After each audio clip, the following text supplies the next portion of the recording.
Association में रहो, upline की सुनो, मतलब जो भी आपके साथ बिजनेस में काम कर रहा है, जो एक्टिव है और जो वर्किंग है, उसकी सुनते रहो, क्योंकि वो ही आपका भला चाहता है और वही आपको आगे बढ़ाना चाहता है और वो आपको हमेशा मोटिवेट करेगा।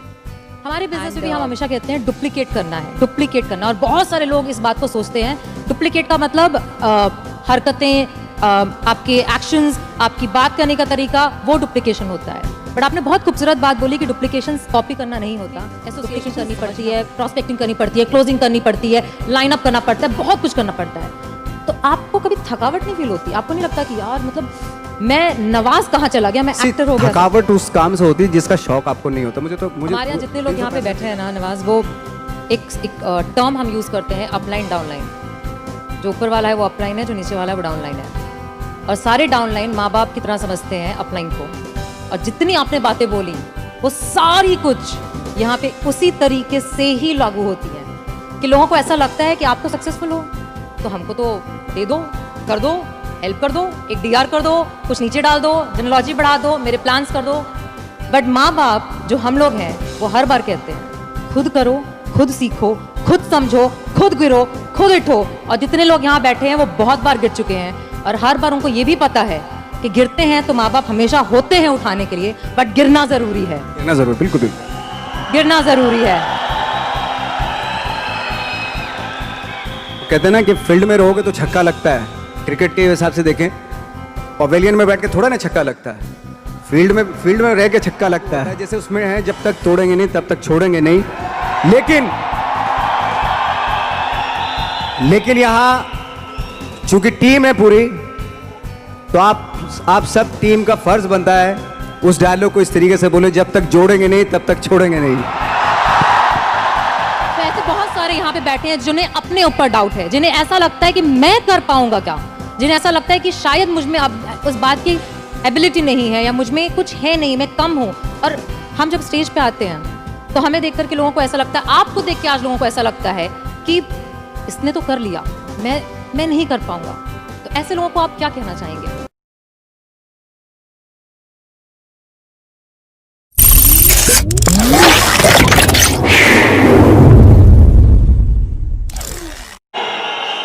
ऐसे जब 20 साल पहले मैं खड़ा हुआ था ऐसे किसी ऑफिस में जाके, तो मुझसे पूछा गया था कि क्या है, किसी डायरेक्टर के असिस्टेंट ने पूछा था क्या है, मैंने कहा एक्टर हैं। बोले दिखने से तो लगते नहीं हो एक्टर हो। तो क्या होता था कि इंडस्ट्री में हमेशा ये चलन था कि एक्टर हीरो जो होता है वो 6 फुट का होता है और गोरा होता है और लंबा चौड़ा बल्ले छल्ले होते हैं। मतलब हम तो बस ऐसे ही चले गए थे, ऐसा समझता था वो। और शिप्रा, मैं आपको यकीन दिलाना चाहता हूँ इस चीज़ का कि मेरे खुद के रिश्तेदारों ने भी, जब मैंने उनसे इच्छा जाहिर की कि मैं एक्टर बनना चाहता हूँ, तो उन्होंने भी मुझे डीमोरलाइज किया कि पहले शक्ल तो देख ले अपनी, क्योंकि 5 फुट का छोटा पतला दुबला सा आदमी, काला कलूटा। मुझे खुद को पता नहीं था कि इंडस्ट्री में मेरा क्या हाल होगा, बट एक जिद थी और हजारों लाखों, मतलब सालों साल से इंडस्ट्री में सिर्फ यही चलन था कि एक्टर तो, हीरो तो जो है ऐसा होता है। लेकिन इन सब ऑड सिचुएशंस के बावजूद भी गए। लेकिन एक चीज मेरे दिमाग में थी कि जो सब कर रहे हैं वो नहीं करना है, तो अलग क्या करूं, अलग क्या होना चाहिए। उसके लिए ट्रेनिंग की ज़रूरत थी, जो मैंने नेशनल स्कूल ऑफ ड्रामा में आके ट्रेनिंग ली। 3 साल मैंने एक्टिंग की पढ़ाई की वहाँ पे, और अपनी एक क्राफ्ट के बारे में समझा कि एक्चुअली इस पर्सनैलिटी में अगर मैं लोगों को इम्प्रेस करना चाहता हूँ, उसके लिए एजुकेशन की बहुत ज़रूरत है। या जो भी आप काम कर रहे हो उसमें क्राफ्ट, उसका एक्सपर्ट होना बहुत ज़रूरी होता है। ऐसे ही हवा में नहीं कि जैसा पहले होता था, अरे यार तो बहुत खूबसूरत दिखता, फिल्मों में जाके काम करना शुरू कर दे, ऐसा नहीं। किसी चीज़ को बारीकी से जानना, उसके लिए ट्रेनिंग की, एक्सपर्ट्स की, एक्सपीरियंस की ज़रूरत होती है। तो मैंने ट्रेनिंग ली नेशनल स्कूल ऑफ ड्रामा से, और 2000 में मैं पहुंच गया मुंबई। पहुंचने के बाद जब हम किसी ऑफिस में जाते थे, आई थिंक उससे पहले चलन नहीं था बिल्कुल भी। हम लोग गए जैसे मैंने बताया कि ऑफिस में खड़े हो के भाई हम एक्टर हैं, काम दोगे क्या? तो बोले पहले हुलिया तो देख अपना तू। तो ये हर बार सुनने के लिए मिलता था, और वो बात भी सही थी, क्योंकि उससे पहले कभी कोई आपने देखा नहीं होगा कोई इतना बड़ा, कोई इतनी सी पर्सनैलिटी का 5 फुट 6 इंच का आदमी, पतला दुबला सा मरियल सा, कि कभी ये इस तरह के लोग एक्टर भी बन सकते हैं, हीरो भी बन सकते हैं, स्टार भी बन सकते हैं, ऐसा चलन था ही नहीं। मैं कॉन्फिडेंट था बिकॉज ऑफ माई ट्रेनिंग। मैंने ट्रेनिंग ली थी और अपनी क्राफ्ट के बारे में बहुत अच्छे से जानता था मैं, और उस चीज का सिर्फ कॉन्फिडेंस था मुझे कि आज नहीं तो कल, कल नहीं तो परसों, या 10 साल या 20 साल या 30 साल, 30 साल के बाद नंबर जरूर आएगा मेरा। मैंने कभी भी अपने को टारगेट नहीं किया, टारगेट नहीं दिया मैंने कि अगर 2 साल ट्राई करके देखता हूं, उसमें अगर हो गया तो ठीक है, वरना कोई दूसरा फील्ड अपना लूंगा, ऐसा कभी नहीं। जिस चीज का पैशन होता है, जज्बा होता है, अगर आप दिल से चाह लो ना, तो पूरी दुनिया झुक जाती है उसके ऊपर। उसको पूरा करने के लिए पूरी कायनात एक हो जाती है कि इस आदमी की जिद के लिए, इस आदमी की जिद के आगे झुकना पड़ेगा, और पूरी दुनिया झुकती है आपकी जिद के आगे। लेकिन आपको जिद्दी होना पड़ता है, आपको बहुत सारे सेक्रीफाइस भी करने पड़ते हैं, क्योंकि ये आपने चाहा है। परीक्षा देनी पड़ती है आपको, जितना बड़ा इम्तिहान होगा उतनी बड़ी परीक्षा भी देनी पड़ेगी। आसान काम नहीं है। छोटे छोटे टारगेट बनाएंगे तो छोटों में ही निपटारा हो जाएगा। हमेशा अपने आप को टारगेट बढ़ा दो। तो उसके लिए हमेशा अपने आप को अनकंफर्ट जोन में डालो, कि जो इम्पॉसिबल है उसको पॉसिबल करने की शिद्दत, पैशन आपके अंदर होना चाहिए, वो हो जाता है। आज जो दुनिया में इतने सारे एक्सपेरिमेंट हुए हैं, ये सिर्फ इसी बिना पे हुए हैं, पागलपन के जरिए ही हुए हैं ये सारे एक्सपेरिमेंट। एक मैंने कहीं सुना था कि जब आप एक्सपेरिमेंट करते हैं तो फेलियर भी होते हैं, कई बार फेलियर होते हैं। कोई एक एक्सपेरिमेंट करने के लिए, कोई एक चीज करने के लिए बहुत बार हमने भी झेला है, बहुत बार फेलियर हुए हम लोग। लेकिन एटलीस्ट हमें इतने सारे फेलियर होने से इतने तरीके पता चले कि इन तरीकों से सक्सेस नहीं मिल सकती। फॉर एग्जाम्पल, एडिसन ने जब बल्ब का आविष्कार किया तो 100 बार एक्सपेरिमेंट किए अपनी जिंदगी में। 100 बार एक्सपेरिमेंट करने के बाद जब उसको पता चला कि अरे फॉर्मूला तो ये था बल्ब बनाने का, तो एटलीस्ट उसके साथ साथ उसको ये भी पता चला कि 100 जो तरीके हैं, 100 तरीकों से बल्ब नहीं बनता, ये भी पता चला उन फेलियर्स में उसको।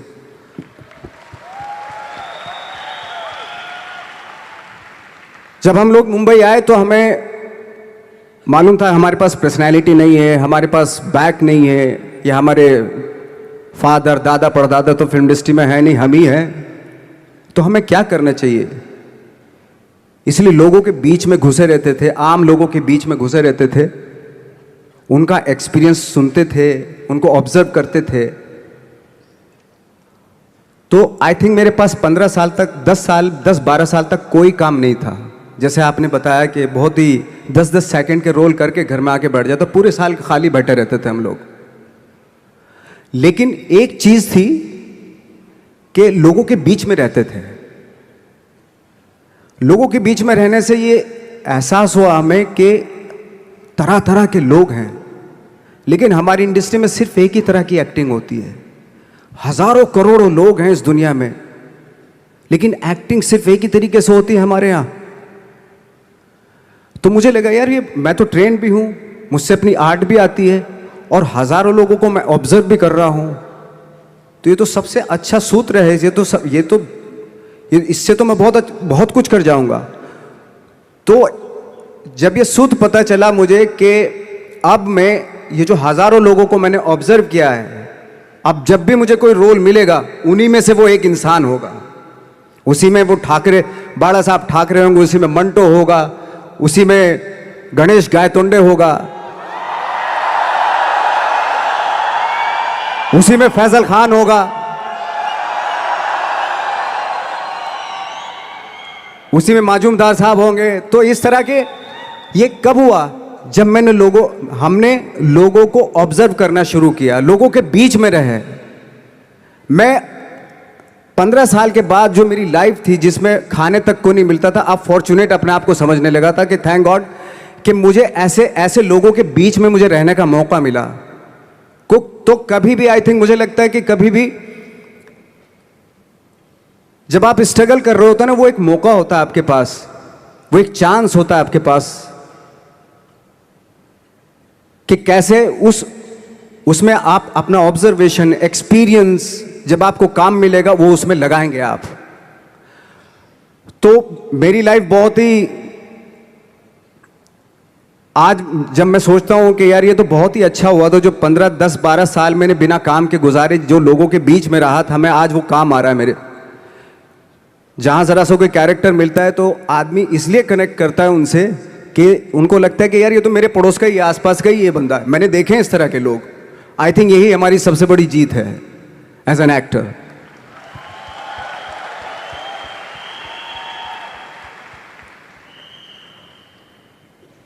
ऑफ कोर्स स्ट्रगल में बहुत सारी चीजें सेक्रीफाइस करनी पड़ती हैं, क्योंकि खुजली आपको हुई है, आप ही को मिटानी पड़ेगी।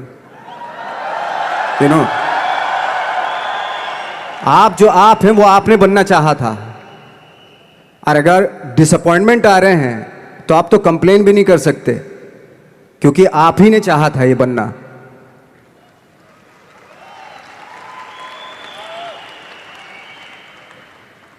तो बस यही था कि 10-12 साल तक मैंने सोचा था, 10-12 साल जब स्ट्रगल हो गए तो मेरे बहुत ज़्यादा वो भी हुआ कि यार छोड़ के चले जाते हैं, कुछ काम मिल नहीं रहा, क्या हो रहा है कुछ पता नहीं, आई डोंट नो मिल पाएगा या नहीं मिल पाएगा। फिर ये होता था कि नहीं, मेरी मदर जो है ना एक लेटर लिखती थी मुझे हमेशा। तब मोबाइल नहीं आए थे, पेजर आए थे, तो पेजर यहाँ पे लगा के चलते थे हम लोग। जब उनको मालूम हो जाता था कि भाई बंदा जो है ना थोड़ा सा फ्रस्ट्रेशन में है, डिप्रेशन में है क्योंकि काम नहीं मिल रहा, तो मेरी माँ मुझे एक लेटर लिखती थी। उस पर लिखती थी कि लिखने के बाद एक लास्ट में लिखती थी कि 12 साल में कचरे के दिन भी बदलते हैं, तू तो इंसान है, तेरा दिन भी बदलेगा। तो उन सब चीज़ों को देख के कोई एक शेर, कोई एक कोटेशन, कोई इस तरह की जो मोटिवेट करती है, जो लाइंस आपको, उनका रहना, उन पे बिलीव करना बहुत ज़रूरी होता है, क्योंकि वही चीज़ आपको मोटिवेट करती हैं आगे बढ़ाने के लिए। और जब ख़राब वक्त होता है आपको, वो लाइंस, वो पोएम्स, वो सारी चीज़ें आपको संबल देती हैं, मजबूती देती हैं, ताकत देती हैं। और मैं जिस गांव से आया था, डिस्ट्रिक्ट मुजफ्फरनगर के एक छोटा सा गांव था बुढ़ाना। जब हमने शुरुआत की थी वहाँ पे, जब मैं था वहाँ पे लाइट भी नहीं थी। 1 घंटे के लिए रात में कभी आ गई, या 1 महीने के बाद हल्का सा मुंह दिखा के चली गई। इस तरह की लाइट इस तरह होती थी। वही लैंप में पढ़ना स्टार्ट किया, लैंप। तो छोटे से गांव से आने के बावजूद फिर दिल्ली मतलब छोटा सा, उससे बड़ा शहर भी हमें ऐसा लगता था पता नहीं क्या है, मतलब डर लगता था। मैं जब मुंबई में आया था तो मैं 15 दिन तो घर से बाहर ही नहीं निकला था, क्योंकि इतनी स्पीड देख रहा था मैं कि इतनी स्पीड में तो हम चल ही नहीं पाएंगे, इस शहर के साथ शायद हम कनेक्ट नहीं कर पाएंगे बिल्कुल भी। तो इस तरह के डर थे। लेकिन ऐसी जगह पे आ गए थे कि अब जाना भी मुश्किल था। तो मतलब वापस नहीं जा सकते थे। वापस इसलिए नहीं जा सकते थे कि बहुत सारे डर थे। वापस अगर चले गए तो थिएटर के जो मेरे दोस्त थे वो बोलते, क्यों भाई वापस आ गए तुम भी, जैसे बहुत सारे लोग वापस आ रहे तो तुम भी वापस आ गए, चलो लग जाओ ठीक है। गांव में इसलिए नहीं जाता था अपने कि जो पहले ही बोलते थे वो लोग कि शक्ल तो देख ले, फिर हार के उनके सामने चला गया तो क्या बोलेंगे वो तो वही बोलेंगे कि हमने तो पहले मना किया था कि मत जाओ, क्या सूरज शक्ल थोड़ा ही थी तुम्हारी स्टार बनने की, एक्टर बनने की। तो ये बहुत सारे डर थे जिसकी वजह से मैं अपने ना तो गांव जाता था, ना जहाँ से ट्रेनिंग ली थी दिल्ली से, ना वहाँ जाता था। मैंने जो भी है मरना जीना मुंबई में ही होगा। रही बात सक्सेस की, सक्सेस अगर 30 साल बाद भी मिलेगी उसके लिए भी मतलब तैयार रहना चाहिए। सक्सेस की कोई डेट नहीं होती, कोई तारीख नहीं होती, कोई टारगेट नहीं होता कि इतने ही दिनों में मिल जाएगी। इंसान का काम होता है, आई थिंक मुझे लगता है कि मेरे हिसाब से मुझे लगता है कि लाइफ ना हमेशा अपने आप को लाइफ में पुश करते रहो, और पैशन के साथ जिस भी आप काम में हो, जो भी आप काम कर रहे हैं, उसमें पैशन के साथ लगे रहना बहुत ज़रूरी होता है। क्योंकि पैशन से क्या होता है, जिस भी आप फील्ड में होते हैं उसकी डिटेलिंग्स मिलनी शुरू होती है। जैसे जब आप समंदर में देखते हैं, समंदर की जब गोता मारते हैं, नीचे जाते हैं, तो आपको एक धीरे धीरे बहुत कुछ दिखाई देना शुरू। ऐसी आपका भी फील्ड है, कोई भी हर फील्ड ऐसा ही होता है, उसमें असीम संभावनाएं होती हैं, इतनी पॉसिबिलिटीज होती हैं कि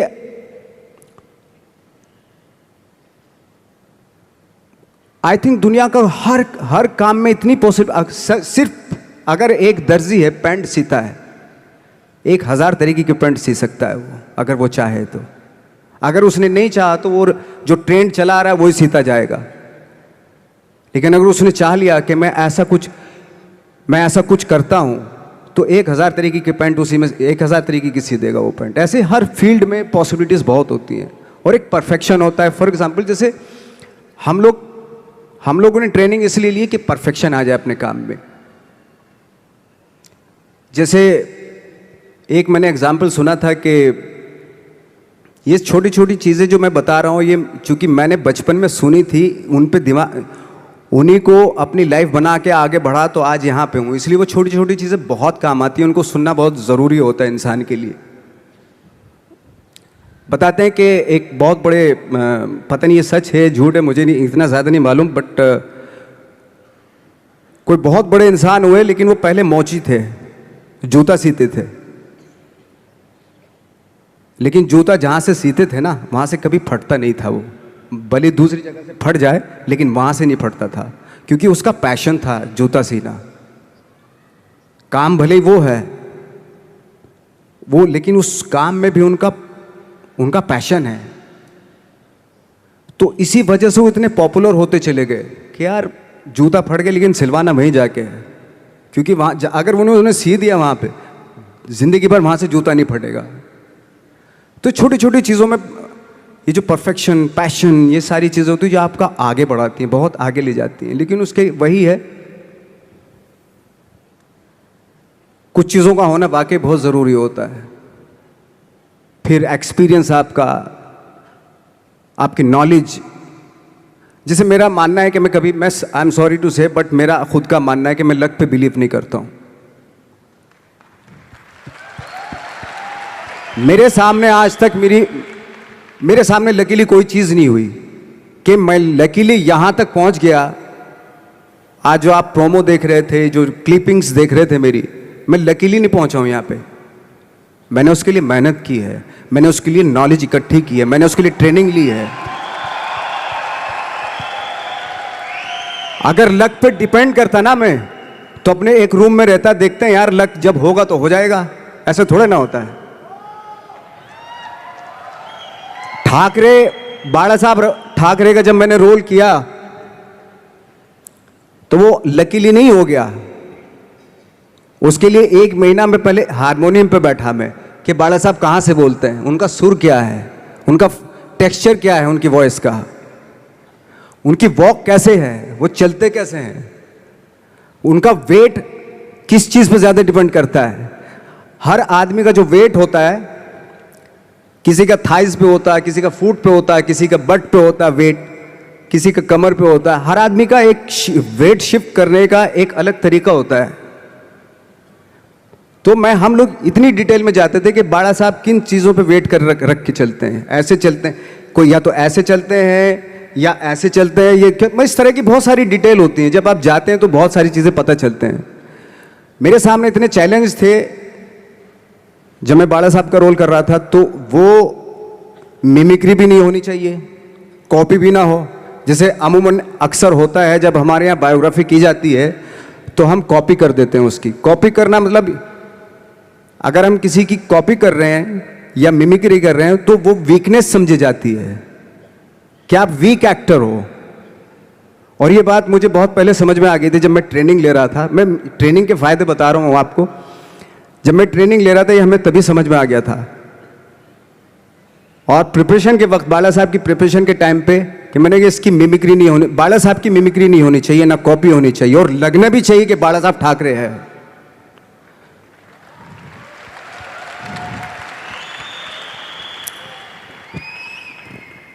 क्योंकि चैलेंज ये था कि हजारों लाखों वीडियोस हैं बाला साहब ठाकरे के, हर आदमी ने देखे हुए हैं, सब ने देखे हैं कि बाला साहब कैसे बोलते हैं, कैसे हाथ को ऐसे ले जाते हैं। एक बार ये हुआ था कि मैं जब इसकी शूटिंग कर रहा था, ठाकरे मूवी की शूटिंग कर रहा था मैं, तो उद्धव साहब ठाकरे जो है वहाँ पे आ गए थे, वैनिटी में बैठे थे मेरे सामने, तो मेरा हाथ ऐसे था, इट्स लाइक दैट। तो बोले आपने हाथ ये ऐसे क्यों रखा हुआ है? मैंने उनका हमेशा ऐसे ही रहता था हाथ, तो और यही वो क्या होता था, वो सिगार पीते थे, और सिगार ऐसे पिया जाता है कुछ ऐसे, और इसलिए उनका हाथ हमेशा नॉर्मली भी रहता था, तो ऐसे रहता था, और यहीं से जब स्पीच देते थे यहीं से ये जाता था, जो उनका सिग्नेचर वो जेस्चर था।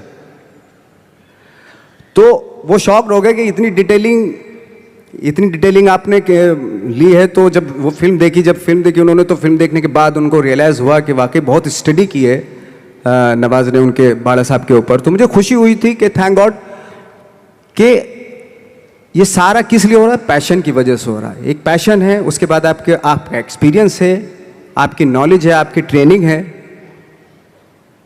उससे ये सारी चीज़ें निकलती हैं।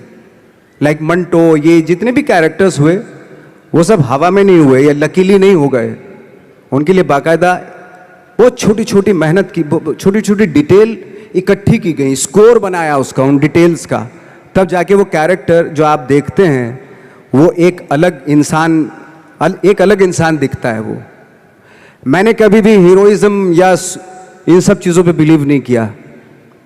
जब आज मुझे बोलते हैं कि तुम तो स्टार हो, मैं सच आज भी मुझे यकीन नहीं होता कि मैं स्टार हूँ। मुझे लगता है कि मैं एक्टर ही हूँ, और मैं आज भी ढूंढने की कोशिश कर रहा हूँ, नई नई डिटेल्स ढूंढने की कोशिश कर रहा हूँ कैरेक्टर्स की। स्टार्स का क्या होता है कि जब स्टार होता है एक जैसा होता है, और 30-40 साल तक एक जैसा करता चला जाता है। वो मुझे वो नहीं बनना। अगर मैं ये करूं तो शायद दूसरे दिन ही बोर हो जाऊंगा मैं।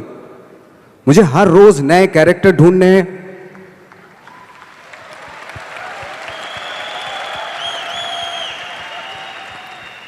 लोगों के बीच में रहना है, क्योंकि लोगों ये बीच में रहने से बहुत सारी चीजें मिलती हैं। मैंने एक रोल किया था लंच बॉक्स में, पता नहीं कितने लोगों ने देखी वो फिल्म, मुझे नहीं मालूम।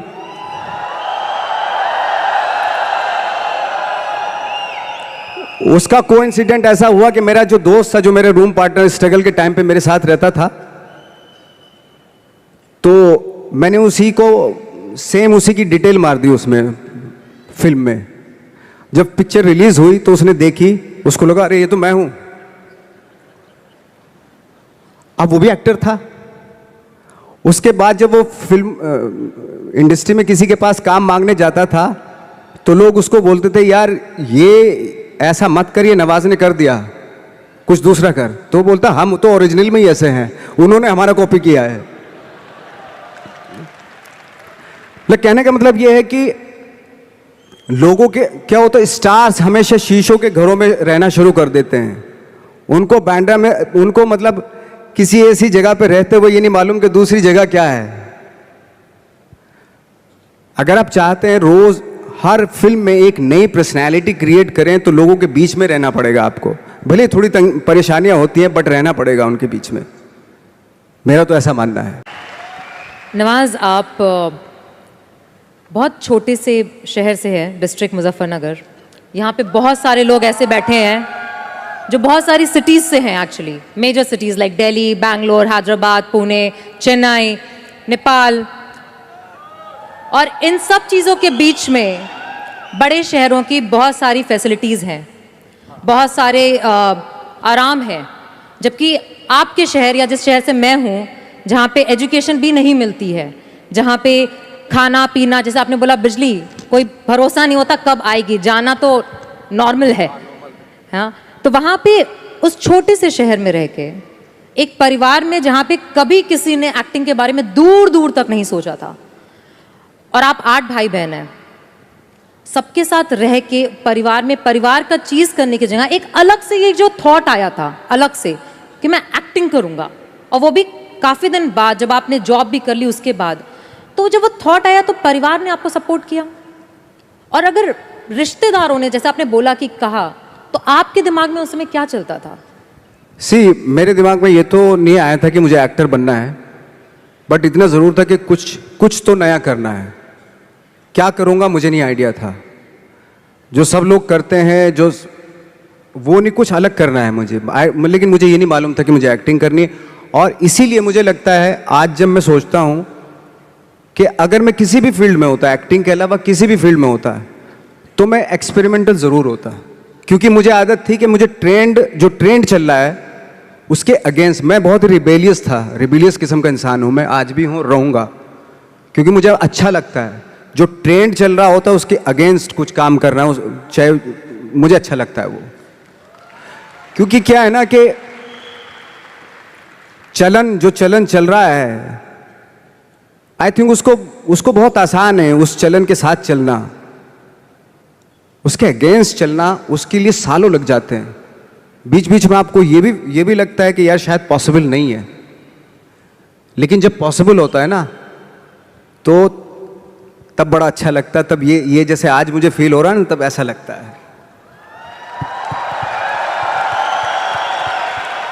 यहाँ पे जितने लोग भी बैठे हैं और इंक्लूडिंग मुझे, हमने भी ऐसा कुछ शुरू किया है या हम भी ऐसा कुछ कर रहे हैं जो ट्रेडिशनल नहीं है, जो बहुत अलग है, और जिसके लिए बहुत लोग बोलते हैं कि पता नहीं होगा कि नहीं होगा, कर पाएंगे कि नहीं कर पाएंगे, या तुम कर रहे हो करके दिखाओ, तुम कर लिए तो देखते हैं।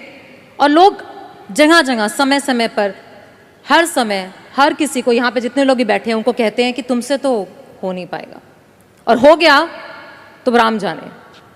तो जब हमें ये कैसे हुआ, ये कैसे हुआ, फिर पूछते हैं कैसे हुआ, हाँ ये कैसे हुआ फिर भी सुन लेंगे, बट साथ में अगर आगे करने को करो ना तो हिम्मत नहीं होगी। तो आपने जब शुरू किया और आपने जब करना शुरू किया, और आज आपकी वो दोस्त जिन्होंने आपको बोला या जो रिश्तेदार आपको बोलते थे कि तुझसे नहीं हो पाएगा, वो आज क्या कहते हैं? देखो ये है कि जैसे मैंने बताया कि मुझे कदम कदम पे ये बोला गया, जैसे रिश्तेदार मेरे सबसे पहले तो रिलेटिव्स ही बोलते हैं आपके, बोले भाई ये जो करने जा रहा है तू, ये तेरे बस का नहीं है, तू देख ले, अपना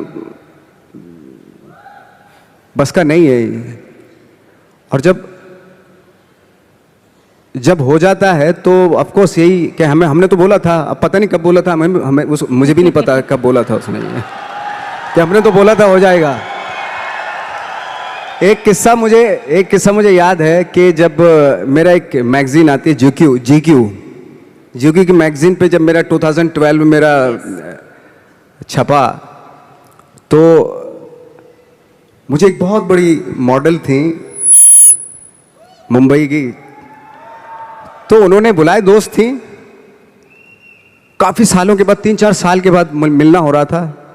तब मैं 3 साल पहले स्ट्रगल ही कर रहा था ऑलमोस्ट, लेकिन जैसे जीक्यू में आया मेरा मैगजीन में, तो वो शॉक्ड हो गई। और वो बहुत ही खूबसूरत, लंबी चौड़ी खूबसूरत मॉडल की तरह बिल्कुल, और मैं ऐसा दिखने में, तो मुझे बोला यार तुम जीक्यू के पेज पे आए हो? मैंने हाँ। तुम कैसे जीक्यू के पेज पे आ गए? मैंने पता नहीं, मुझे भी पता नहीं क्यों आया। तुम्हें मालूम है तुम जीक्यू के पेज पे आए हो? मैंने हाँ। तुम्हें पता नहीं तुम कैसे आए हो, क्यों? तुम्हें मालूम है तुम जीक्यू के पेज पे आए हो? शी वॉज लाइक, मतलब उसने बहुत अपनी जिंदगी में बहुत साल दिए इंडस्ट्री को, लेकिन कभी इस तरह का कुछ हुआ नहीं कि जीक्यू के पेज पे आ गए या इस तरह के। हालांकि मैं ज़्यादा कुछ इस चीज़ पे बिलीव नहीं करता, बट उसके लिए बहुत इंपॉर्टेंट था कि जीक्यू के पेज पे तुम कैसे गए। मतलब उसका कहने का मतलब यार तू दिखने में 5 फुट 6 इंच का आदमी, ना तेरा शक्ल, ना सूरत, ना कुछ, तू कैसे आ सकता है जीक्यू के पेज पे? See that was the mindset. ये माइंडसेट था कि मेरे जैसे कद काठी का आदमी इतनी बड़ी मैगजीन में कैसे कैसे उसका फोटो आ सकता है, ये माइंडसेट था और है। लेकिन इन सब के ऊपर आप तब उठते हैं जब आप जब आप क्राफ्ट जानते हैं, अपना काम जानते हैं। हम लोग अपना काम जानते थे, हम लोगों को अपनी चीजें मालूम थी, क्योंकि हमने उसको वक्त दिया था, हमने उसको टाइम दिया था, अपनी क्राफ्ट को, अपनी चीजों को, अपनी ट्रेनिंग को टाइम दिया था, इसलिए ये सारी चीजें पॉसिबल हुई। यहाँ पे जितने भी लोग बैठे हैं, जैसे आपने बोला कि ट्रेनिंग बहुत ज़रूरी है, और आप काफ़ी बार इस बात को मेंशन करते हैं कि ट्रेनिंग समझना, अपने क्राफ्टमैनशिप को समझ के करना बहुत ज़रूरी है। हमारे अंदर भी एक कल्चर है जिसमें हम कहते हैं कि साथ में बैठना, रहना, जैसे आपने बोला साथ में रहना बहुत ज़रूरी है, तो हम हमेशा कहते हैं एसोसिएशन में रहना ज़रूरी है। अच्छी तालीम पाने की तरह हम कहते हैं कि अपने बिजनेस को समझना, उसके अच्छे और उसकी बुराइयों को जानना बहुत ज़रूरी है। और शायद आज ये मैजिक ट्रेनिंग में आपको इसलिए बुलाया है बिकॉज इनको भी यही ट्रेनिंग दी जा रही है कि विश्वास करो अपने सपने पे, लगे रहो, दिक्कतें आएंगी बट समझो, और समझ के जब करोगे तो एंड में सक्सेस ज़रूर मिलेगी।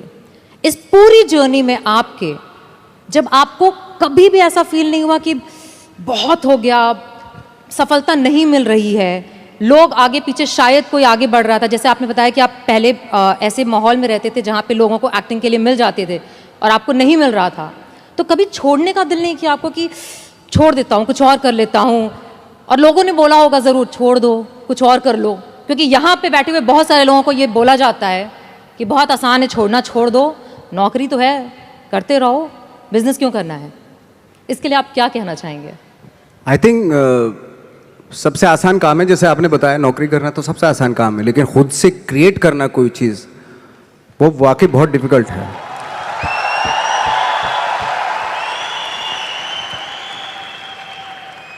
क्या होता है ना कि सरकारी नौकरी मिल गई, बस अब कुछ नहीं चाहिए, पूरी ज़िंदगी गुजार देते हैं, क्योंकि मिलता रहेगा, वो सो हटाएंगे तो नहीं, आपको मिलता रहेगा, सरकारी पैसा आता रहेगा आपके पास। लेकिन खुद से जब करते हैं ना, तो उसको करते हुए बहुत दिक्कतें आए, डेफिनेटली बहुत दिक्कतें आएंगी, क्योंकि खुद का कुछ क्रिएट कर रहे हैं आप, और क्रिएशन में हमेशा प्रॉब्लम आती है, वो आसानी से नहीं हो जाता, कोई भी क्रिएट चीज़ आसानी से नहीं हो जाती। तो आपके आसपास मुझे लगता है कि मोटिवेट करने वाले लोग होने चाहिए, आपके दोस्त ऐसे होने चाहिए जो आपको मोटिवेट करें, आपकी बातें सुने, ऐसे लोगों के बीच में रहिए जो आपको हर वक्त आपकी बातें सुने, आप चाह क्या रहे हो, क्या सोचते हो आप, उसकी रेस्पेक्ट करें। और सारे जो ग्रुप जो होता है, वो उसकी थॉट को रेस्पेक्ट करके उसको एग्जीक्यूट करें, वो बहुत ज़रूरी होता है। तो आई थिंक जैसे हमारे यहाँ भी होता है कि बहुत सारे टैलेंटेड एक्टर होते थे, जब हम दिल्ली से मुंबई की तरफ आते हैं तो बहुत सारे जत्था का जत्था 15-20 एक्टर्स आते थे, तो बीच बीच में गायब होने लगते थे वो, पता नहीं कहाँ, कोई कहीं चला गया, कोई कहीं चला गया, किसी ने छोड़ दिया, किसी ने दुकान कर ली, है ना, किसी ने कुछ कर लिया, ऐसे चले जाते थे। मैंने कहा वो एक्टर कहाँ गया, वो तो चला गया, क्यों? एक काम नहीं मिल रहा था यार। अच्छा वो तो यही है मुंबई, वो क्या कर रहा है? बोले कुछ नहीं कर रहा है, ऐसे ही। तो पता ही ऐसा क्यों होता था? कुछ एक्टर थे जिनका सर्किल बहुत करेक्ट होता था, और कुछ एक्टर थे जिनका सर्किल जो है ना बहुत ही गंदा सर्किल था, डिप्रेस करने वाला, है ना, ऑलरेडी फ्रस्ट्रेटेड थे वो लोग, इस तरह का सर्किल था। तो हमेशा ना मुझे लगता है कि अवेयर रहना चाहिए कि मैं किन लोगों के बीच में रहता हूं, वो बहुत ज़रूरी है। क्योंकि क्या होता है कि अगर आप डिप्रेस फ्रस्ट्रेटेड लोगों के बीच में रहोगे ना, तो आप भले एनर्जेटिक हो, टैलेंटेड हो, लेकिन 6-7 साल रहने के बाद आप भी वैसे ही हो जाएंगे, क्योंकि वो एनर्जी आपकी सक कर रहे हैं, आपको दे नहीं रहे, कुछ भी एनर्जी आपकी ले रहे हैं वो। तो बहुत सारे एक्टरों से जब मैं मिलता था, वो बिल्कुल ही गिव अप कर दिया था उन्होंने, फनी यार ऐसे क्यों दिखाई दे रहे हो ऐसे, और उनके थॉट भी बदल जाते हैं, पता है, वो सारी कंप्रोमाइज वाले, अरे यार जो भी है ठीक है, थोड़ा मोड़ा छोटा पोटा दिलवा दो जो भी। मैंने कहा यार तू तो बहुत टैलेंटेड था, तू इस बात पे आगे कि छोटा मोटा कुछ भी वो दिलवा दो, यानी कि कंप्रोमाइज कर लिया ना उसने लाइफ से अपनी। तो आई थिंक वो बहुत ज़रूरी होता है कि आप किन लोगों के बीच में रहते हो, क्योंकि एनर्जी जो होती है ना वो एक्सचेंज होती है, एनर्जी टकराती है एक दूसरे से। 2 पॉजिटिव लोगों को यहाँ पे खड़ा कर दो, आपको पता चल जाएगी, वो एनर्जी मालूम हो जाएगी। या 10 लोगों में 3 नेगेटिव एनर्जी खड़ा कर दो यहाँ पे, तो वो 3 जो नेगेटिव एनर्जी वाले होते हैं ना, वो 7 लोगों की एनर्जी ऐसे खींच लेते हैं। ये है, फैक्ट है ये बात। एनर्जी तो सर्वाइव करती है ना, ट्रेवल करती है एनर्जी। तो हमेशा मुझे लगता है कि ऐसे लोगों के बीच में रहो जो पॉजिटिव हो, जिनके थॉट बहुत अच्छे हों, जो नया कुछ करने की सोच में हमेशा रहते हो, जो कुछ क्रिएट करने की धुन में रहते हो। तो इस तरह के लोगों के बीच में रह के अगर रहते हैं आप, तो 3-4 साल भी आप 3-4 साल बाद भी आप भी वैसे ही हो जाते हैं। हमारे यहाँ भी एक कहावत है और एक आपस में कि एसोसिएशन में रहो, अपलाइन की सुनो। मतलब जो भी आपके साथ बिजनेस में काम कर रहा है, जो एक्टिव है और जो वर्किंग है, उसकी सुनते रहो, क्योंकि वो ही आपका भला चाहता है और वही आपको आगे बढ़ाना चाहता है और वो आपको हमेशा मोटिवेट करेगा। एक और सवाल पूछूं और सवाल। आपने बहुत लंबा सफर चुना है, जहां से आप शुरू हुए और अभी तक में काफी साल लगे। अब जब सफलता आपके पास आ रही है और आपके पास बहुत आ रही है, तो कभी ऐसा दिमाग में नहीं आता कि रिटायर हो जाऊं, कब तक करूंगा, करते रहना है? क्योंकि यहाँ पे बैठे हुए बहुत सारे लोगों के दिमाग में यह आता है कि मेहनत करना शुरू किया, एक थॉट होता है कि एक सक्सेस मिल जाए। जैसे आपको भी लगता होगा शुरू में कि एक पिक्चर मिल जाए, एक शॉट हो जाए, 10 हो जाए या 50 हो जाए, उसके बाद मैं रिटायर हो जाऊंगा, मैंने कमा लिया। बट हर इंडस्ट्री में हम लोग एक रखते हैं कि यहाँ पे रिटायर होना है। आपके हिसाब से इंडस्ट्री छोड़ के, बट आपके हिसाब से आपको क्या लगता है नवाज कि आप कब रिटायर होना चाहेंगे? देखिए, रिटायर की तो बात की बात है, खैर रिटायर एक्टर तो रिटायर नहीं होता है ना, जो स्टार होते हैं वो रिटायर हो जाते हैं। वो तब तक होता है उनका जब तक ये होता है, उनका करियर तब तक होता है। लेकिन इसमें और इसमें फर्क होता है, बिल्कुल, है ना। तो जैसे मैं एक बात कहने वाला था, एक बात कह रहा था कि सिद्धि और प्रसिद्धि में फर्क है। प्रसिद्ध तो सक्सेसफुल तो कोई भी हो जाएगा। एक इंसान कपड़े उतार के बाजार में घूमने लगे प्रसिद्ध हो जाएगा 1 मिनट में, ठीक है। आजकल तो इंटरनेट का जमाना है, थोड़ा मोबाइल से खींच लिया, डाल दिया, हो गया। अरे नंगा घूम रहा था बंदा बाजार में, कौन है, अच्छा ये नाम है, अच्छा हा है, हो गया प्रसिद्ध। तो हमारे एक टीचर थे, वो हमेशा बताते थे प्रसिद्धि और सिद्धि में कितना फर्क है। पहले प्रसिद्धि लिखते थे और नीचे सिद्धि लिखते थे। प्रसिद्धि का प्र हटा दो, सिद्धि होता है। तो सिद्धि जो होती है प्रसिद्धि के भी ऊपर होती है। सिद्धि प्राप्त करना बहुत जरूरी होता है, सिद्धि प्राप्त करना बहुत मुश्किल है, प्रसिद्ध होना बहुत आसान है। हम यहाँ पे फ्रेंकली स्पीकिंग, मैं मुंबई में प्रसिद्ध होने के लिए नहीं आया था, मुझे इस फील्ड में सिद्धि प्राप्त करनी थी, इसलिए आया था मैं।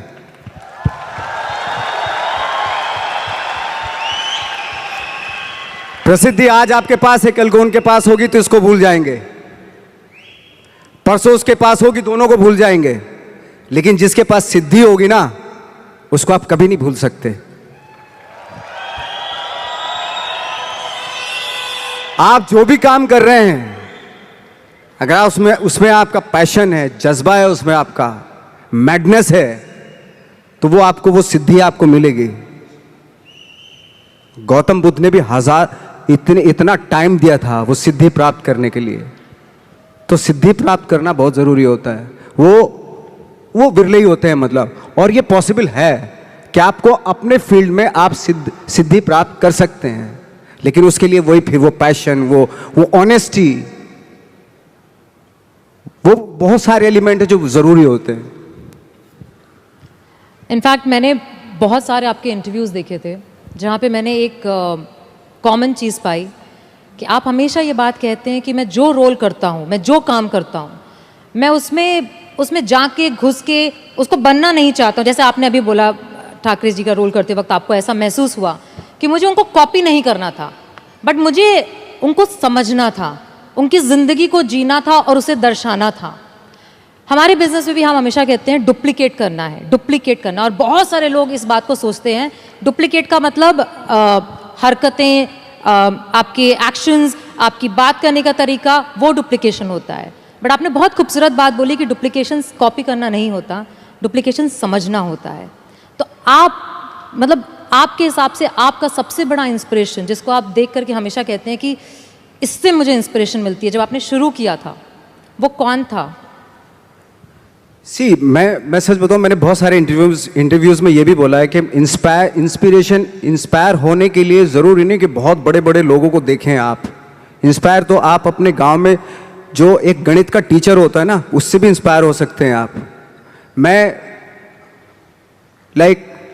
बहुत से ऐसे आम लोगों से इंस्पायर हुआ हूं जिनका परफेक्शन था, भले ही वो कोई भी काम कर रहे हों, लेकिन उसमें उसका परफेक्शन होता था, वो ऑटोमेटिकली होता था। उसके पीछे आई डोंट नो उसकी क्या क्या थॉट था। फॉर एग्जाम्पल मेरे यहाँ पे एक मैकेनिक था, मैं सच बता रहा हूँ, उसको इतनी नॉलेज थी उसमें अपने काम में कि वो दूर से गाड़ी चलती हुई गाड़ी को ना बता देता था कि उसमें ये प्रॉब्लम है। बॉनेट खोलता था, सबसे पहले हाथ उसी इंस्ट्रूमेंट पे जाता, उसी अपरेटस पे जाता था उसका जहाँ प्रॉब्लम होती थी। ऐसे हाथ किया और ठीक हो गई गाड़ी। तो ये मैंने सोचा यार ये तेरे अंदर ये क्या खास बात है, ऐसे तू कैसे सोच लेता है? कि उसने बताया नवाज भाई मैं रात में सोता हूं ना तो भी पुर्जों के बारे में सोचता हूं मैं,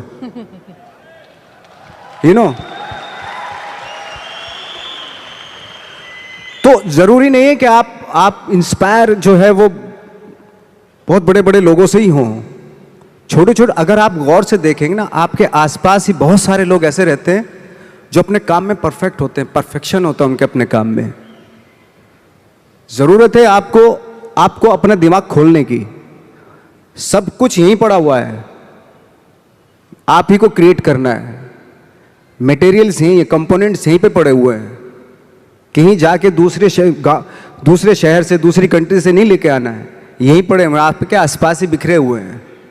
ये आपकी अवेयरनेस पे डिपेंड करता है कि जो आपके पास पड़ी हुई वो चीज़ें हैं उनसे आप क्या क्रिएट करते हो, या आपको डिस्कवर करना है। एक्चुअली मुझे ऐसा लगता है टीम है ड्रीम चेंज इंस्पायर, और हम सब लोग बैठ के बात कर रहे थे और हमको ये लग रहा था कि अगर ये थीम सूट करता है ना तो वो बहुत कुछ आप पे सूट करता है। बिकॉज आपने एक सपना देखा, आपने बदलाव लाने और दिखाने की चाहत रखी, और आज आप इस स्टेज पे नहीं, दुनिया के बहुत बड़े स्टेजों पे खड़े होके हर एक एक्टर को इंस्पायर कर रहे हैं।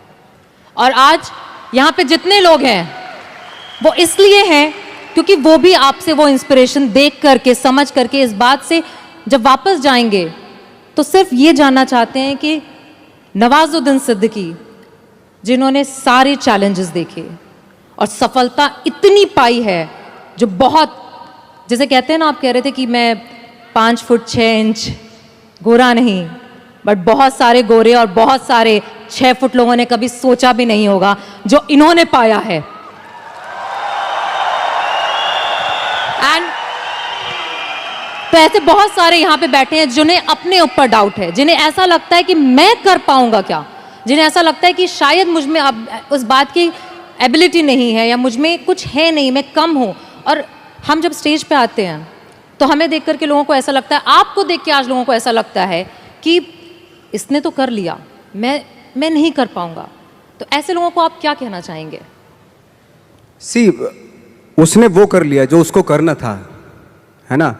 आपको वो करना है जो आपको करना है। अगर आप ये सोचेंगे कि उसने जो उसको करना था उसने कर लिया, अब मैं क्या करूं, तो फिर तो आप कुछ नहीं कर पाएंगे, क्योंकि आप तो फॉलो उसी को कर रहे हो। बिल्कुल।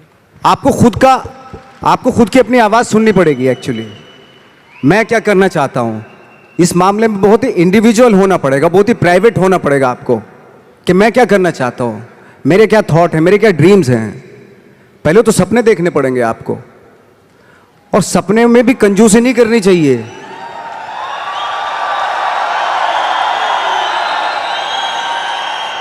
सी, सपने कभी कभी आप सपने देखते हैं, ऐसा लगता है कि यार ये तो पॉसिबल नहीं है, लेकिन पता है जो सपने देखते हैं वो पॉसिबल हैं, वो एग्जीक्यूट हो सकते हैं। पहले सपने तो देखना शुरू कीजिए। तो कहते ना, गांधी जी का था कि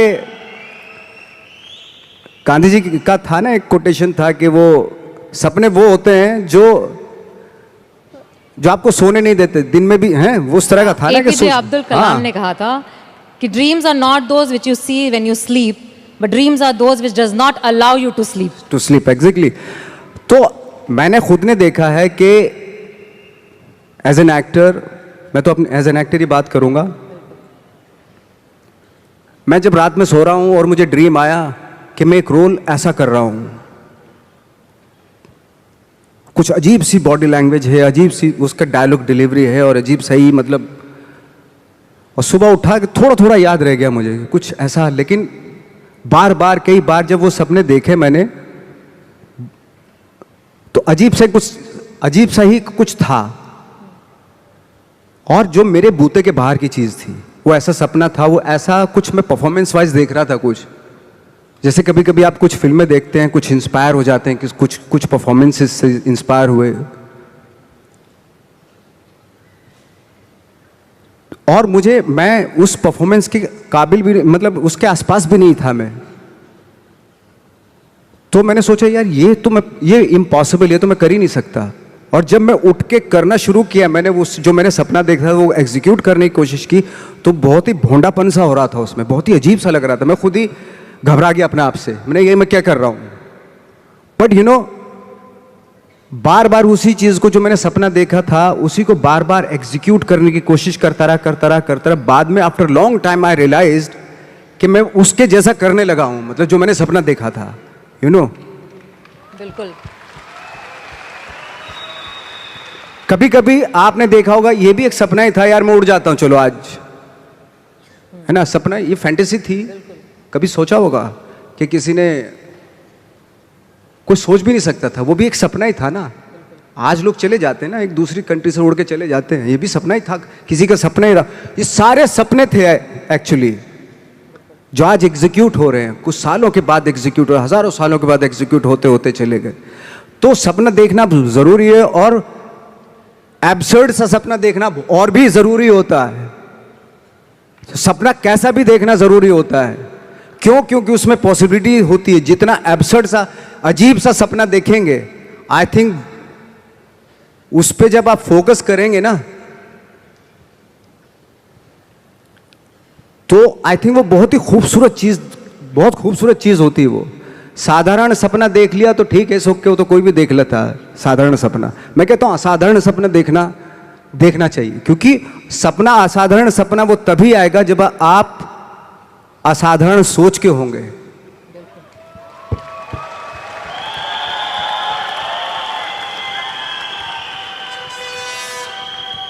आपकी एक बहुत बहुत बहुत बहुत, मतलब कितने बहुत लगाऊं शायद कम होगा मेरे हिसाब से, एक सीरीज है,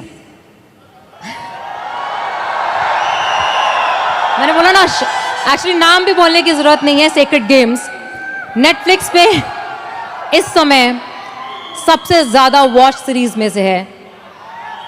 अब मुझे पता है कि I was travelling at that time, और मुझे जब सीजन 2 रिलीज हुआ ना, तो इतना वेट करी थी कि कंट्रोल नहीं हुआ। मैंने सारे डाउनलोड करके फ्लाइट में, पूरी फ्लाइट में बैठ के कंटिन्यूस देखा।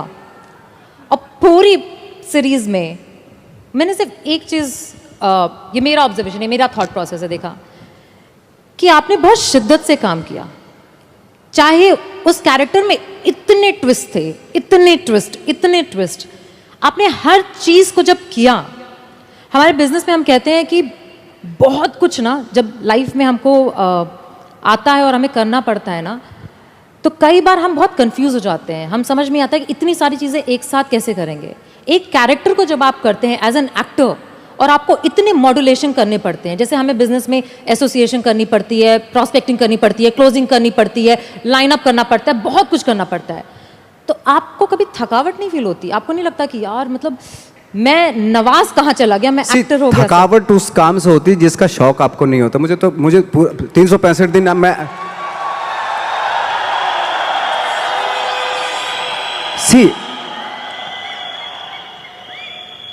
मेरे साथ मेरा अनूप आया, वो जानता है मैं साल में ट्रैवलिंग को छोड़ के, अगर ट्रैवलिंग नहीं कर रहा तो मैं 300 दिन शूटिंग करता हूँ। बाकी जो 65 डेज है ना वो ट्रैवलिंग के होते हैं। अगर ट्रैवलिंग के भी ना हो ना, मैं 365 डेज जो है ना शूटिंग ही करता रहूँ। मुझे इतना शौक है एक्चुअली। मेरा ये एक मैडनेस है मेरे पास है, और थैंक गॉड मुझे उसमें बहुत सारे लोग बोलते हैं, मेरी प्रॉब्लम भी होती है एक्चुअली कि यार क्या है, आप सिर्फ यही करते रहते हो, यही कुछ थोड़ा सा बाहर जाओ, घूमो फिरो, है ना, ऐसा होता है, बहुत सारे लोग बोलते हैं। तो मुझे लगता है यार ये मैंने तो यही चाहा था ना, यही पैशन था ना मेरा, और यही मौका मिल रहा है मुझे, करने का मौका मिल रहा है, तो इससे मैं बोर कैसे हो सकता हूँ? अगर 365 डेज मुझे काम पूरे 12 के 12 महीने आप यही करवाते रहे तो इसी का तो शौक है मुझे। बिल्कुल। ये छोड़ के मैं कहीं और जा ही नहीं सकता एक्चुअली। अगर किसी को मुझे सजा देनी है तो मुझे एक्टिंग करवाना बंद करवा दे, तो मैं खुद ही ऐसे ही मतलब खत्म हो जाऊंगा। तो मेरा शौक है ये, और वो शौक जो है ना, वो आपका जो शौक होता है जब वो पैशन बन जाता है ना, तो वो आपकी लाइफ हो जाती है। तो आपकी लाइफ ना, जो ना तो किसी सक्सेस की मोहताज होती है। अगर आज मुझे फिल्मों में काम मिलना बंद हो गया तो मैं थिएटर करना शुरू कर दूंगा। वो बंद हो गया, मैं 2 लोगों को ले जाके यहां पे एक नाटक कर दूंगा, स्ट्रीट प्लेस करना शुरू कर दूंगा, क्योंकि वो मेरा पैशन है। मैं मोहताज नहीं हूं कैमरे का, है ना। मैं 2 लोगों को 10 लोगों को लेके यहीं पे कुछ इम्प्रोवाइज करना शुरू कर दूंगा, यहीं कुछ एक नाटक बना लूंगा और सबको इनवाइट कर लूंगा, आ जाओ भाई हमने एक प्ले किया, आ जाओ देखो ना कुछ पैसे तो दे के जाएंगे ना आप, भले 1-1 रुपया दे के जाएं।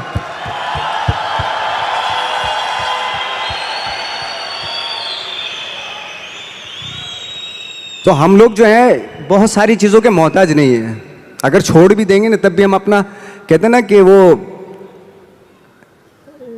एक होता है कि एक किसी को आप रेगिस्तान में भी छोड़ दो, वो बिजनेस, एक कौम होती है जो बिजनेस करती है, बिजनेसमैन, ओके, अगर उनको रेगिस्तान में भी छोड़ दो कि वहां पे भी बिजनेस कर लेंगे वो। बिल्कुल। मुझे लगता क्योंकि उनकी रग रग में होता है वो, उनके ब्लड में होता है वो। जो भी आप काम करें वो काम आपके वाकई ब्लड में होना बहुत जरूरी है, उसके लिए मैडनेस होना बहुत जरूरी है। आई थिंक यहां बैठे 10,000 लोगों के दिल में भी कुछ मैडनेस है।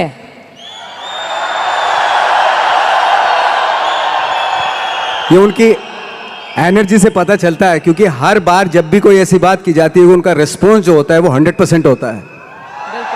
इसी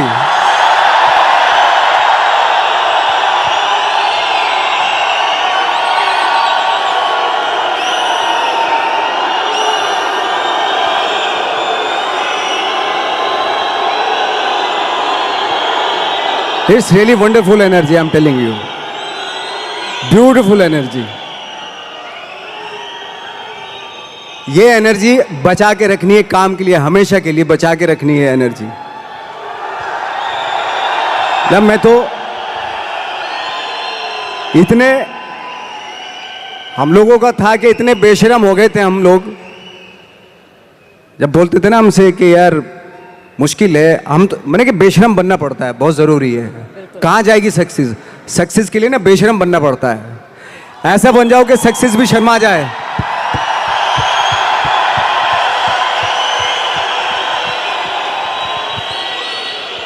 वो जब हम चैलेंज करते थे, कितने साल में, 10 साल में, 20 साल में, 30 साल में, 40 साल में, कितने साल में मिलेगी सक्सेस, हम तो रेडी थे।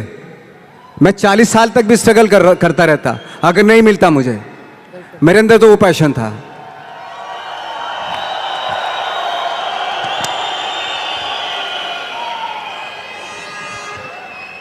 अगर मैं दिल से बोलूं तो नवाज, यहाँ पे बैठे जितने भी लोग हैं, और जैसे मैंने आपको बताया, हर इंसान के पीछे एक कहानी है कि वो कैसे यहाँ पे आकर के बैठा है। और पैसे, परिवार, हर तरीके की, लोगों के कहने की, बोलने की, हर तरह के चैलेंज जो सोच सकते हैं, मैं गुजरी हूँ, ये गुजर रहे हैं। और आज जब आप यहाँ पे हो तो आप इनसे वो एक क्या बात बोलना चाहोगे जिसको वो यहाँ से जब जाएं तो बोले नवाजुद्दीन सिद्दीकी ने कहा था और उन्होंने कहा था, इसलिए मैं करके दिखाऊंगा। मेरा एक एक्सपीरियंस हुआ था, एक छोटा सा एक्सपीरियंस, छोटी छोटी इंसिडेंट्स है ना, कभी कभी आपको लाइफ का पता चल जाता है। तो मेरा एक छोटा सा एक्सपीरियंस हुआ था। एक बार हम लोग जब 2000 में मुंबई आए थे तो बहुत सारे मेरे दोस्त यार भी आए थे, कुछ शादीशुदा थे, हमारे जैसे लोग अकेले ऐसे, कुछ हम लोग ऐसे ही आ गए थे, ट्रेनिंग सब लेके आए थे। तो मेरा एक दोस्त था, उसकी बेटी थी कोई 4-5 साल की। तो ये वो किस्सा बता रहा था कि नवाज, पता है परसों मैं अपनी बेटी को लेके जा रहा था, उसने कहा पापा पापा मुझे आइसक्रीम चाहिए, है ना, और मेरे पास पैसे नहीं थे। जो कहानी सुना रहे थे उन्होंने बोला, मेरे सीनियर ही थे वो थिएटर के, उन्होंने बोला मेरे पास पैसे ही नहीं थे। और मैंने सोचा यार, मैं अपनी बेटी को, मतलब वो स्ट्रगल कर रहे थे फिल्मों के लिए, टीवी सीरियल्स उनको मिलते थे लेकिन वो कर नहीं रहे थे कि नहीं फिल्मों में ही करूंगा, फिल्मों में डायरेक्ट फिल्में स्टार्ट करूंगा। तो ऐसा था उनका, इस वजह से उनको काम नहीं मिल रहा था। तो उनकी बेटी ने जब बोला पापा पापा मुझे आइसक्रीम चाहिए, तो जब उन्होंने बोला कि बेटा मेरे पास पैसे ही नहीं है, तो नवाज उस दिन मैंने सोचा कि भाड़ में जाए टीवी सिनेमा या वो, मैं टीवी करूंगा लेकिन अपनी बेटी को जब भी बोलेगी आइसक्रीम खिलाऊंगा, हैं। बट द थिंग इज, सी, मैंने बोला दादा, मेरे सीनियर थे, बोले दादा अगर मेरी बेटी होती, वो भी 4-5 साल की है, मैं उसको आइसक्रीम ना लेके देता। और मैं जो ये, अगर मैंने सोच रखा था कि मैं टीवी नहीं करूंगा तो मैं टीवी ना करता, और अगर मेरी बेटी उस वक्त पे मुझसे आइसक्रीम आती तो मैं उसको आइसक्रीम ना खिलाता, थोड़ा बहला लेता मैं उसको, तो आइसक्रीम भूल जाती वो। और ये, लेकिन मैं करता वही जो मेरा पैशन था। सी, बहुत बड़ी बात है। दुनिया में कोई भी माँ बाप ऐसा नहीं जो अपने बच्चों से प्यार ना करता हो, बिल्कुल। लेकिन आपका जो पैशन है, आप अपने पैशन से जब आप उसको अचीव करते हो ना, जब आपकी बेटी बड़ी होती है, तब वो जो फक्र महसूस करती, गर्व महसूस करती है ना, उसकी बात कुछ हो रहा है। अभी वो 5 साल की, मैंने बोला अभी वो 5 साल की, मेरी बेटी अगर होती मैं उसको बहला देता। यू नो, चार्ली चैपलिन का किस्सा आपने सुना होगा कि बहुत सारे भाई बहन थे वो, तो भूख लगती थी उनको, है ना, खाने वाने को कुछ होता नहीं था। तो उनकी जो मदर क्या करती थी, जब भूख लगती तो बच्चे माँ के पास आते थे, मामा भूख लगी है ये वो सब, तो उनकी मदर क्या करती थी, उनकी मम्मा क्या करती थी, जो विंडो थी उनमें सबको एंगेज कर लेती थी। वो देख सामने जो आ रहा है, देख कैसे चल रहा है, वो कैसे बात कर रहा है, वो देख हा हा हा हा हा, कैसे देख कैसे गिर गया, वो केले के छिल पे फिसल गया, वो सबको दिखाती थी। उसमें पूरा दिन बीत जाता, लोगों बच्चे जो थे भूल जाते थे खाना खाया कि नहीं आज। तो मुझे लगता है कि शायद वहीं से जन्म लिया था चार्ली चैपलिन ने। बिल्कुल, चार्ली चैपलिन ने जन्म ले लिया था, बट जो चार्ली चैपलिन बना वो वहां से बना था एक्चुअली। तो मेरे कहने का मतलब ये कि ठीक है, बच्चा है, बच्चे को तो आप संभाल सकते हो, तो बहला सकते हो, खाना खिला सकते हो, आइसक्रीम की जगह आज खाना खिला सकते हो, लेकिन बच्चे के लिए उस जिद के लिए, उसकी उस जिद के लिए आप कंप्रोमाइज करें, ऐसा मैं नहीं मानता। मुझे नहीं लगता कि वो आप अपने पैशन से कंप्रोमाइज करें। बच्चे को खाना जरूरी है उस एज में, आइसक्रीम भले ही ना खिलाओ। बहुत सारे बच्चे हैं दुनिया में जो खाना खाने के लिए तरसते हैं। बिल्कुल।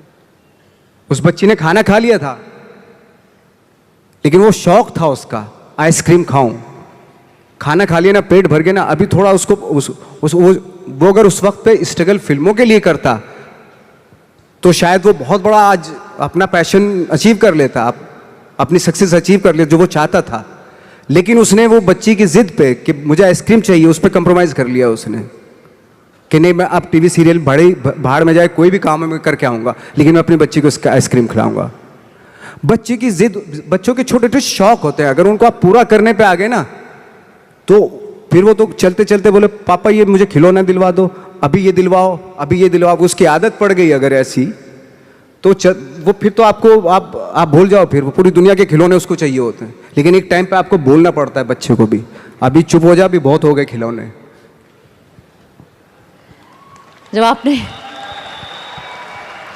मैंने जब बिज़नेस शुरू किया था नवाज़, आज से 8 साल पहले, तो मेरा बेटा उस समय 5 साल का था और मैं सुबह से लेकर रात तक काम करती थी। और कई बार ऐसा होता था कि जब रात में घर पहुंचती थी तो वो सो रहा होता था और सुबह उठ के सिर्फ उसको स्कूल छोड़ती थी, सिर्फ आधा घंटा। और बहुत सारे लोगों ने बोला था, बहुत सारे लोगों ने, तू कैसी माँ है, तू ऐसे कैसे कर सकती है, तू इतना पैसे के पीछे इतना पागल है कि मतलब। और ना ही मुझे यहाँ पे बैठे बहुत सारी लड़कियों को, बहुत सारे लोगों को परिवार वाले ऐसा बोलते हैं, एहसास दिलाते हैं कि तुम्हारी जिम्मेदारी ज़्यादा बड़ी है तुम्हारे सपनों से। बट आज 13 साल का मेरा बेटा है, आज उसको जो चाहिए ना उसको बोलना नहीं पड़ता, उसको ऑटोमेटिकली मिल जाता है, क्योंकि वो 8 साल में ना सिर्फ मैंने सपनों को फॉलो किया। और यहाँ पे बैठे जितने लोग हैं ना उस चीज़ को करने से इतना डरते हैं, जो आपने इतनी खूबसूरत बात बोली कि अगर हर चीज़ जो चाहोगे वो इसलिए दे दोगे क्योंकि तुम भागना चाहते हो। एग्जैक्टली, बिल्कुल, तुम छोड़ देना चाहते हो अपने पैशन को, बहाना है ये। एब्सोल्युटली, यही जैसे आप बता रही हैं कि मेरी एक फ्रेंड हैं, उनका जब बच्चा जिद करता था मामा मुझे बैट चाहिए, क्रिकेट का बैट चाहिए, तो वो माँ पता क्या बोलती थी कि जाके पूछ क्या कितने का है। तो जाता था, बाजार जाता था, वो पूछ कर कितने का बैट है, उसने बोला 300 रुपये का बैट है। बोले, और जब माँ से बोलता था कि मामा 300 रुपये का बैट है, तो दोबारा माँ उसको क्या टास्क देती मालूम है, उसको बोलती थी जा अब पूछ क्या कि डिस्काउंट कब मिलेगा इसके ऊपर। तो दोबारा जाता था वो उसी शॉप पे, अंकल ये डिस्काउंट कब आएगा इसके ऊपर। बेटा 3 महीने के बाद आएगा इसके ऊपर डिस्काउंट। तो माँ बोलती थी अब बेटा 3 महीने डिस्काउंट आ जाएगा ना तभी लेना। तो 3 महीने तक वो बैठता था। पेशेंस ये सारी चीज़ें सिखाना, वो आप लेने को तो दिलवा सकते हैं, तभी दिलवा सकते थे, लेकिन उसके जो 3 महीने बीते उसमें पेशेंस में, वो आगे उसकी लाइफ में काम आएंगे।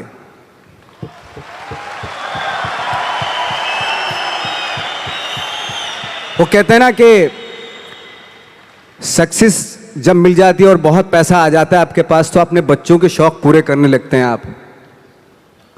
जब वो बड़े होते हैं ना बच्चे, उनको करने की क्या ज़रूरत है, हमारे तो शौक पूरे हो गए, हमारे बाप तो रख के गया, सब कुछ है, पूरा एम्पायर रख के गया हमारे लिए, हमें करने की क्या ज़रूरत है। तो उस तरह के हो जाते हैं वो बच्चे। जब तक उनको एहसास कराना बहुत ज़रूरी है कि इसलिए आपने देखा होगा बहुत सारे हमारे यहाँ स्टार हैं, तो उनके जो बच्चे हैं उनको बना बनाए सारी चीज़ें मिल जाती है। कभी कभार ऐसा भी होता है, एक आध एग्जाम्पल बता रहा हूँ मैं जनरली नहीं बता रहा हूँ। आजकल तो खैर माँ बाप जो है बहुत समझदार हो गए हैं, वो अपने बच्चों को, चाहे वो स्टार हो चाहे आप हो हम हो, कि अपने बच्चों को कैसे पालना है, तो वो बहुत समझ से पालते हैं आज की डेट में।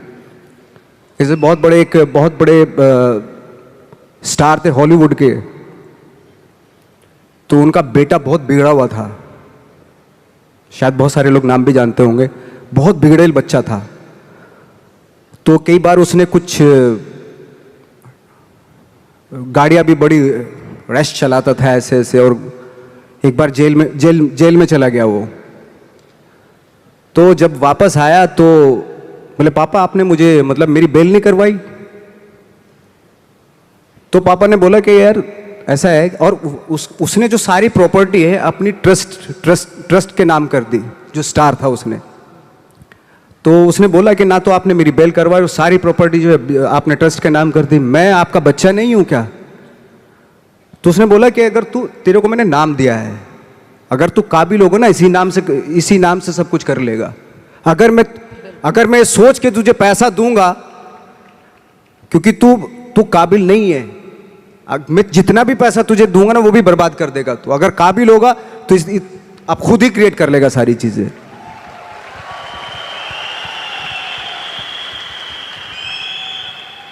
प्यार की भी कहते हैं ना कि इंतहा होती है, तो बहुत जरूरी रिस्पॉन्सिबिलिटी, जैसा भी आपने बोला कि जिम्मेदारी बहुत जरूरी होती है। प्यार में अगर बच्चा बह गया, या प्यार में जब बह जाते हैं तो बह जाते हैं, फिर बह ही जाते हैं, यू नो ऐसा होता है। हमारे यहाँ जितने लोग यहाँ पे बैठे हैं ना नवाज, वो एक टर्म हम यूज़ करते हैं अपलाइन डाउनलाइन। जो ऊपर वाला है वो अपलाइन है, जो नीचे वाला है वो डाउनलाइन है। और सारे डाउनलाइन माँ बाप की तरह समझते हैं अपलाइन को। और जितनी आपने बातें बोली वो सारी कुछ यहाँ पे उसी तरीके से ही लागू होती हैं कि लोगों को ऐसा लगता है कि आप तो सक्सेसफुल हो तो हमको तो दे दो, कर दो, हेल्प कर दो, एक डीआर कर दो, कुछ नीचे डाल दो, जेनोलॉजी बढ़ा दो, मेरे प्लान्स कर दो। बट माँ बाप जो हम लोग हैं वो हर बार कहते हैं खुद करो, खुद सीखो, खुद समझो, खुद गिरो, खुद उठो। और जितने लोग यहाँ बैठे हैं वो बहुत बार गिर चुके हैं और हर बार उनको ये भी पता है कि गिरते हैं तो माँ बाप हमेशा होते हैं उठाने के लिए, बट गिरना ज़रूरी है। गिरना जरूर, बिल्कुल बिल्कुल गिरना ज़रूरी है। वो कहते हैं ना कि फील्ड में रहोगे तो छक्का लगता है। क्रिकेट के हिसाब से देखें, पवेलियन में बैठ के थोड़ा ना छक्का लगता है, फील्ड में रह के छक्का लगता है।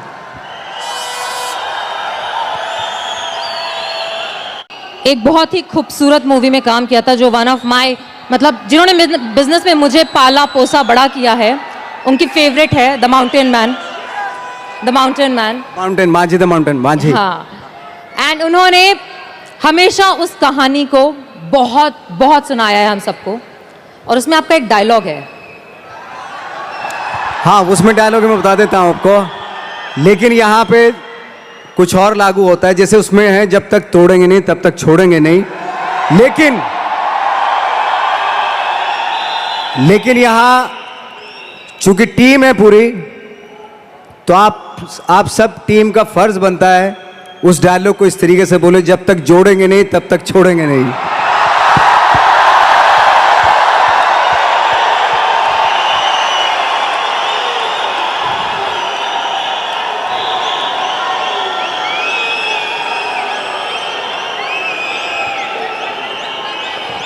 तोड़ने से पहाड़ टूटता है, फिल्म में ये था, लेकिन आपके जुड़ने से पहाड़ बनता है, ये सच है।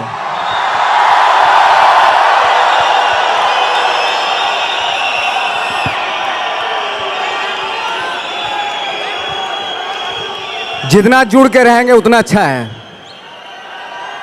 जुड़ने से ही चीजें। आपके बहुत सारी लाइनें ऐसी हैं जो हमारे बिजनेस में और हमको बहुत मोटिवेट करती हैं। और आपने बहुत खूबसूरती से एक बोला, और एक और है, भगवान भरोसे मत बैठिए। हाँ, एक बहुत अच्छा डायलॉग है वाकई। थैंक यू सो मच, आपने याद दिलाया।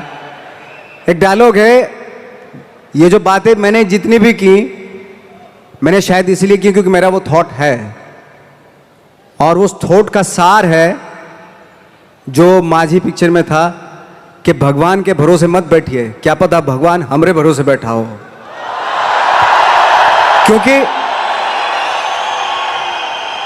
क्योंकि भगवान भी वेट करता है, भगवान वेट करता है, ये खड़ा होके कुछ करेगा तो मैं इसका साथ दूंगा।